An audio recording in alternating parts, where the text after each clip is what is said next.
जय श्री कृष्णा, राधे राधे। मेरे प्यारे साथियों, नमस्कार और हार्दिक स्वागत है आप सभी का हमारे इस दिव्य ज्योतिषीय और आध्यात्मिक ज्ञान से भरे YouTube चैनल पर। आप जहां भी हैं, जैसे भी है, भगवान श्री कृष्ण की असीम कृपा आप सभी पर बनी रहे जी।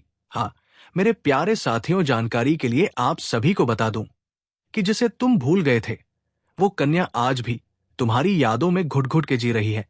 दोस्तों, आज का विषय बहुत ही गूढ़, रहस्यमयी और हृदय को छू लेने वाला है, क्योंकि आज हम बात करने जा रहे हैं आपके प्रेम संबंध की उस कड़ी की जो कभी जुड़ी थी, लेकिन समय, परिस्थितियों या समाज के कारण टूट गई, मगर अब वही टूटी डोरी फिर से जुड़ने जा रही है। क्योंकि आज आपकी कुंडली में कुछ ऐसे दिव्य योग बन रहे हैं जो ब्रह्मा जी ने स्वयं आपके ग्रह गोचर में शामिल किए हैं। ये कोई साधारण योग नहीं है, ये वो अखंड प्रेम योग है जिसे कोई भी शक्ति रोक नहीं सकती। आपने जिस कन्या को कभी अपने हृदय में स्थान दिया था, लेकिन जीवन की दौड़ में, मजबूरियों में या सामाजिक बंधनों के कारण उसे भुला दिया था, वो कन्या आज भी आपके प्रेम में तड़प रही है।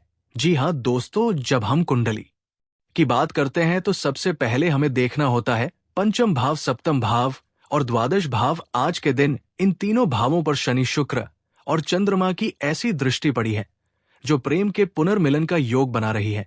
ये संकेत मिल रहा है कि आपके जीवन में जो प्रेम चला गया था, वो सिर्फ शरीर से गया था, आत्मा से नहीं। उसका मन आज भी आपकी यादों में डूबा रहता है।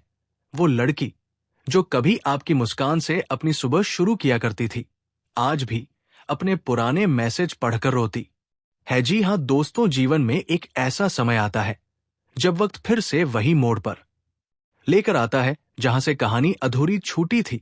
अब वही समय है। ज्योतिषीय गणनाओं के अनुसार अगला 11 से 21 दिनों का समय आपके जीवन में पुनः प्रेम प्राप्ति का द्वार खोल रहा है। हो सकता है अचानक किसी पुराने दोस्त से बात हो जाए, या कोई सोशल मीडिया पर आपकी पुरानी फोटो पर कमेंट करे, या फिर किसी राह पर, किसी मोड़ पर वो चेहरा फिर से दिखाई दे जो कभी आपके जीवन का हिस्सा था।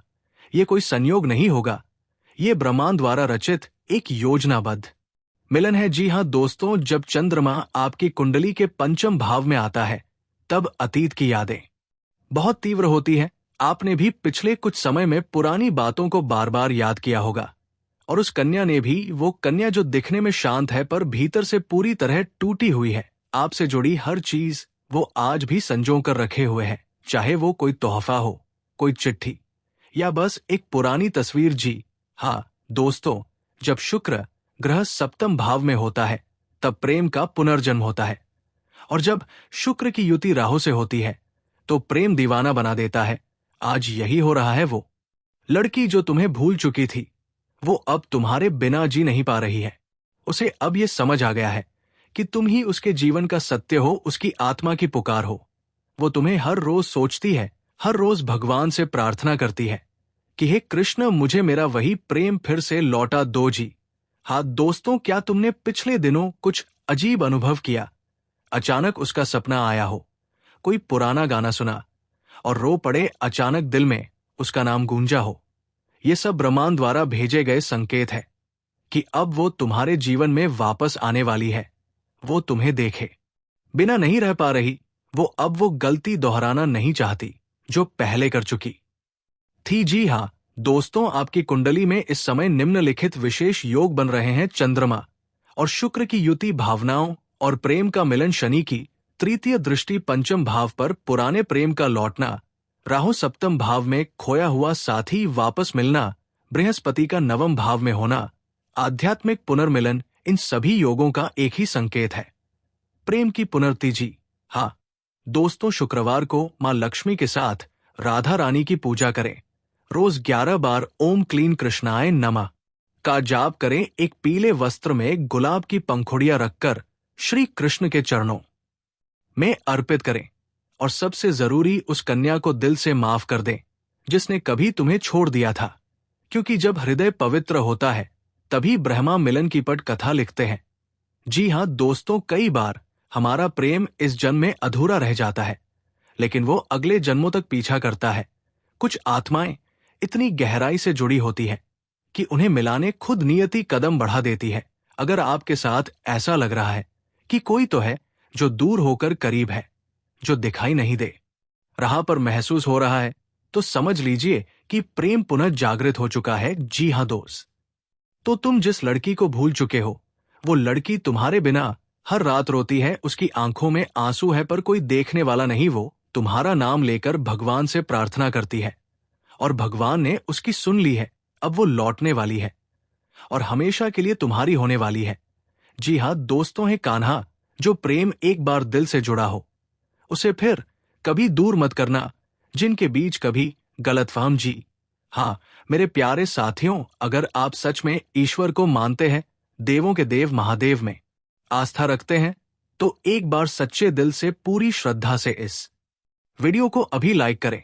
और अगर आप इस चैनल पर पहली बार आए हैं तो तुरंत सब्सक्राइब कर लें, ताकि हर आध्यात्मिक और ज्योतिषीय संदेश आप तक सबसे पहले पहुंचे। कमेंट बॉक्स में जरूर लिखिए हर हर महादेव, जय श्री कृष्णा या राधे धे। दोस्तों, अब जो बातें मैं आपको बताने जा रहा हूं वो सामान्य नहीं है। ये बातें हैं उन दुर्लभ संयोगों की जो केवल कुछ ही बार जीवन में बनते हैं, और उन्हीं पलों में अगर आपने सही दिशा में कदम उठाया तो आपकी किस्मत पूरी तरह से बदल सकती है। जी हाँ दोस्तों, इस समय एक अत्यंत शुभ संयोग बन रहा है। बुध ग्रह का मिथुन राशि में गोचर बुध, जो बुद्धि, संवाद, व्यापार और वाणी का कारक ग्रह है, जब ये अपनी ही राशि मिथुन में आता है तो इसका प्रभाव कई गुना बढ़ जाता है।